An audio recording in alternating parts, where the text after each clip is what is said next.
మీరు రేపు అమ్మని గుడికి రమ్మని తీసుకురండి. అక్కడికి నేను రేవతి అక్కని బాబుతో సహా తీసుకొని వస్తాను. కరెక్ట్ టైం చూసి బాబుని అమ్మకి కనెక్ట్ చేస్తాను. వాళ్ళిద్దరు కనెక్ట్ చేశాక అప్పుడు రేవతి అక్కని ఎంట్రీ చేస్తాను.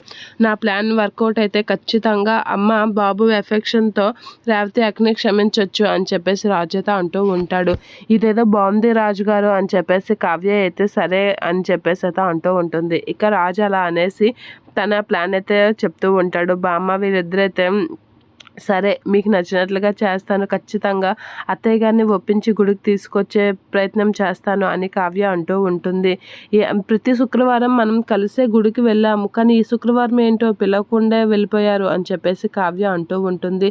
నేను పిలవకుండా ఏం వెళ్ళిపోలేదు, నీతో కలిసి రానని చెప్పండి అత్తయ్య. ఆ మనిషి తప్పు చేసింది కాబట్టి ఆ మనిషితో నేను గుడికి వెళ్ళను అని చెప్పేసి అపర్ణదేవి అయితే గట్టిగా చెప్తూ ఉంటుంది. అయ్యో పాపం, నా మీద కోపం దేవుడి మీద చూపిస్తారా అని చెప్పేసి కావ్య అయితే అమాయకంగా అంటూ ఉంటుంది. అలా అమాయకంగా అనేసరికి అది కాదు, నేను దేవుడి మీద ఏం చూపించడం లేదు, నీ మీద చూపిస్తున్నాను. నేను ఇప్పుడు గుడికి వెళ్తాను, ఒంటరిగా వెళ్తాను, నీతో కలిసి వెళ్ళనని చెప్తున్నాను అంతే అని చెప్పేసి అపర్ణ గట్టిగా చెప్తూ ఉంటుంది. అలా చెప్పేసరికి ఒంటరిగా వెళ్ళినా సరే గుడికి వెళ్ళాలి కదా, దేవుడి మీద అలగకూడదు కదా అని చెప్పేసి అంటూ ఉంటుంది.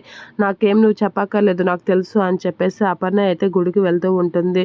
ఇక అత్తయ్య అని చెప్పేసి అనేసరికి నేను వెళ్తున్నాను అని అపర్ణ అనేస్తూ ఉంటుంది. ఏంటి కళావతి గారు ఒప్పించారా అని రాజు ఫోన్ చేసేసరికి సింపుల్గా ఒప్పించేసాను రామ్ గారు అని చెప్పేసి కావ్య అంటూ ఉంటుంది. సరే, ప్లాన్ అక్కడ ఎగ్జిక్యూట్ చేస్తా అని చెప్పేసి రాజు అంటాడు కావ్యతో.